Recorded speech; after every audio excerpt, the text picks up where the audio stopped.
Got it. Okie dokie. Alright, so now that we've got the top batteries wired up and the cell modules wired to the master module, we're now going to start playing around with the power cable that goes from your power cord to your charger. We're going to free it up by cutting off the cable ties. I'll go here, there. In fact, we're going to have to do it all the way up. Oh, hang on. All hidden in there. You can't. Oh, we're just cutting the wire. Because we need to feed the wire back through, so it needs to slide. Whereas the cable ties will prevent that from happening. Now you need to cut this cable. You have a bit of a choice. We normally cut it a bit further up so this wire can go round into the master module. But I've cut it there so that this can go around, and we're going to put an extra joiner through. To get it through, you need to drill 2 holes in the in this plastic side. It doesn't have to be precise; it just have to be in there. Whoa! It's okay. What was that? No, just a tape. Oh, okay.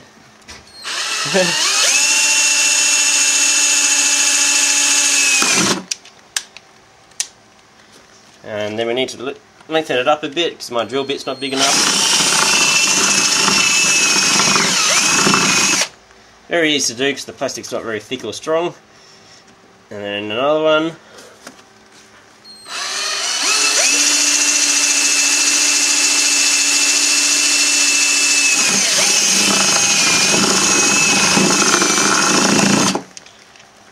Excellent.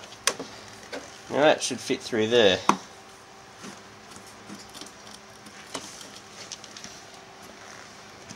And keep pushing it through to make sure it fits. Alrighty. Once you've done that, you want to take off a section about that big off the insulation. Now there's 2 layers of insulation. You've got the outer shielded layer, and then you've got an inner plastic layer.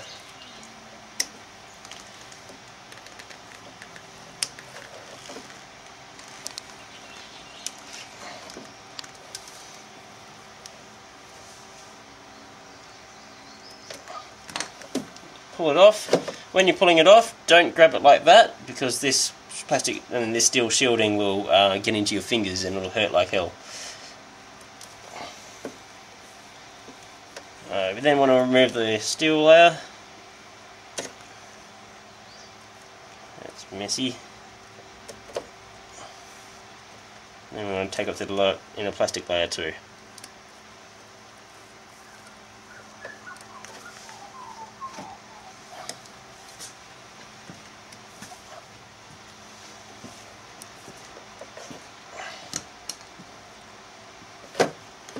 That reveals four wires. Now for those of us who run on 240 volts in the mains, we want to ditch the far right wire.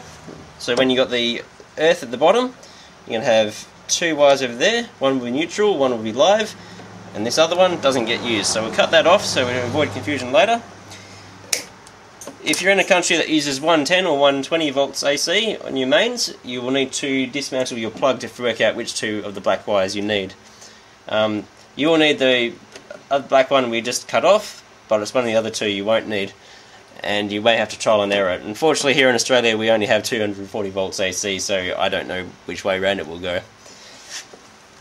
Alrighty, so we feed that in through. Nice hole. And then in through the hole in the case of the master module. And if we're really lucky it'll reach. If we're unlucky it won't. And we're unlucky. Are you kidding me? That's alright, we'll just have to take a bit more off.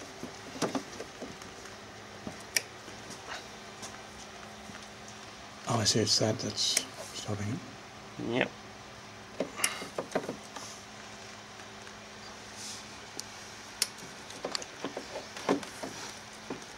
If you persevered this far, fear not, we're actually pretty close to the end.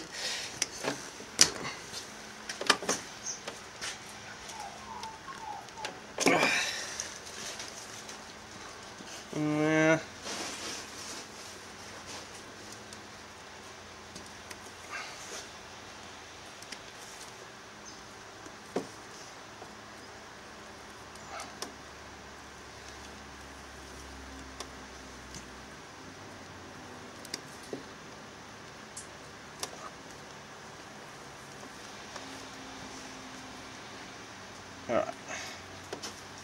Pull that off.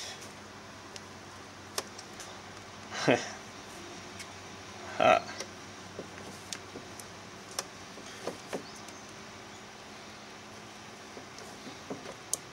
Come on. Haha. Excellent. Cutting this off again.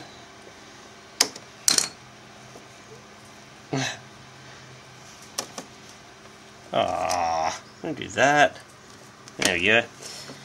Alright, we'll try and feed it back through again.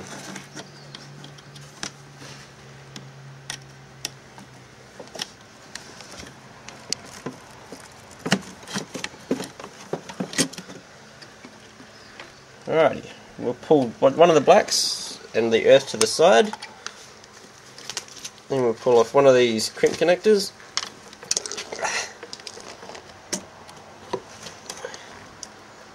Use my fancy orange wire strippers. Take a bit off.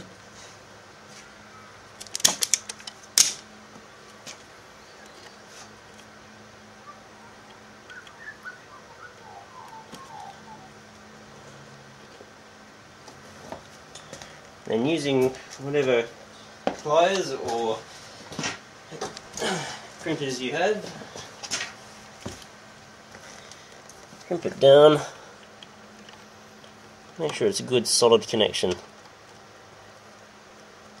I usually fold over the wire once just so there's a bulky amount in there.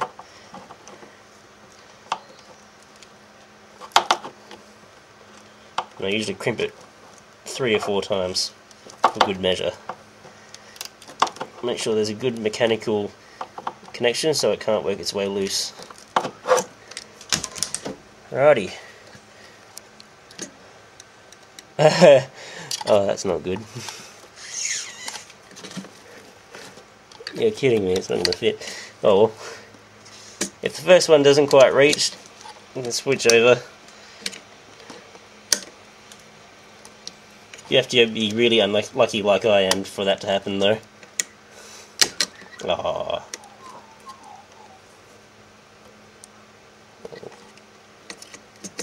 There we go. Yep. Okie dokie. So, with the extra bit of wire I'm running to the controller, or the new bit of wire, what I'm going to do is I'm going to wire it into the master module. So I'm feeding that in.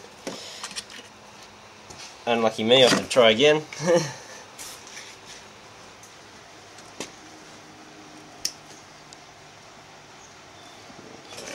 A bit more for good measure. At the moment I'm just stripping it back so we're taking off the braided layer but we're leaving the inner plastic layer behind. That way there's less scope for the inner wires to rub open against the plastic.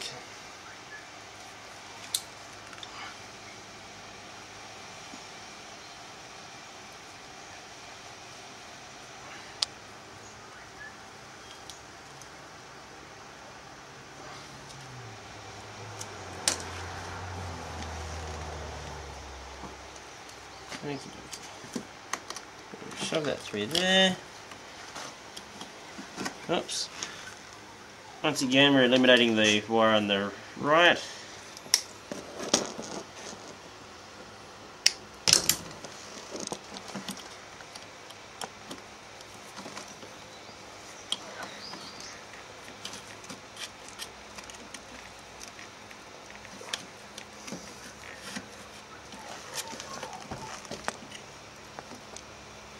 Okie dokie. We're crimping the top wire again.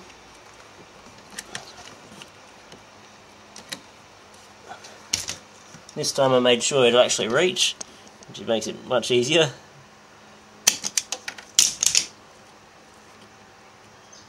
Folding over.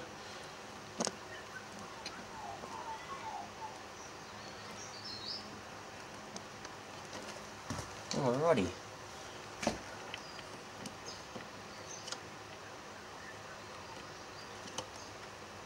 And once again 3 or 4 crimps for good measure.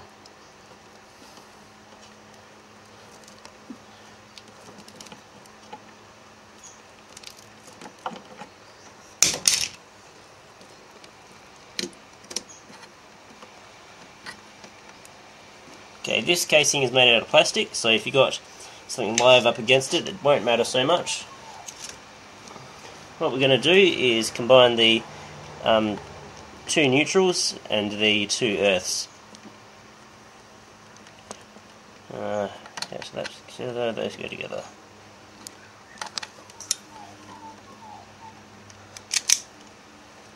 Now if you've got it, you can use a crimp joiner. I don't have any of those handy, so I'm going to solder them together.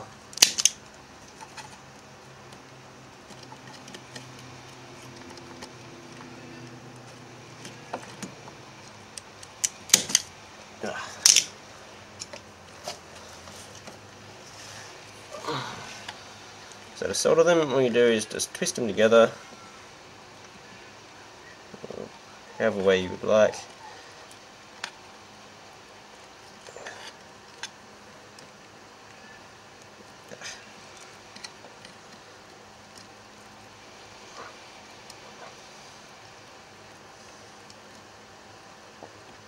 Then we'll apply a soldering iron to them. Now that you've insulated the two solder joints, we just have to close this back up.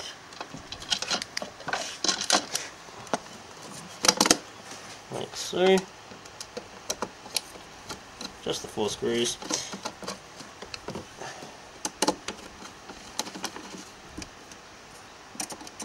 And then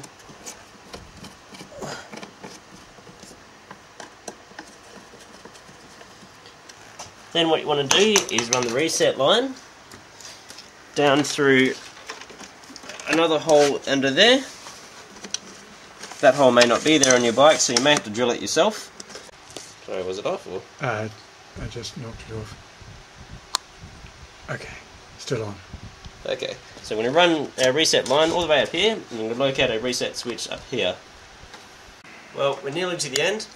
All we have to do is connect the negative side of this temp module and the negative side of the BMS to the negative terminal of the traction battery, like so. We're just using the normal M3 bolts we were using earlier.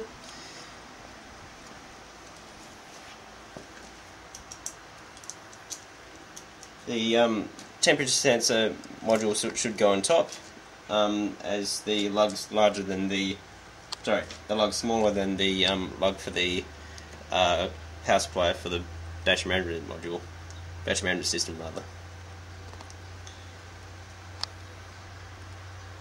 Then we connect the positive side of the BMS to the traction pack positive.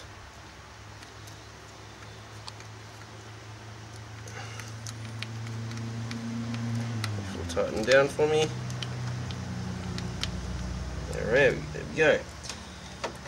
And then the temperature sensors for the rear module doesn't actually care where you put it in position, electrically or physically. So we're just going to put all 6 temperature sensors there, there and there for ease of installation.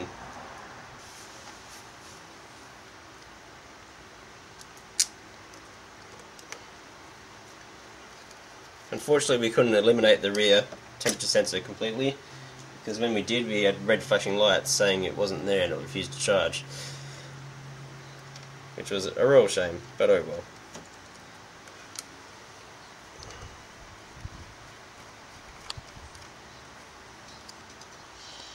As in install the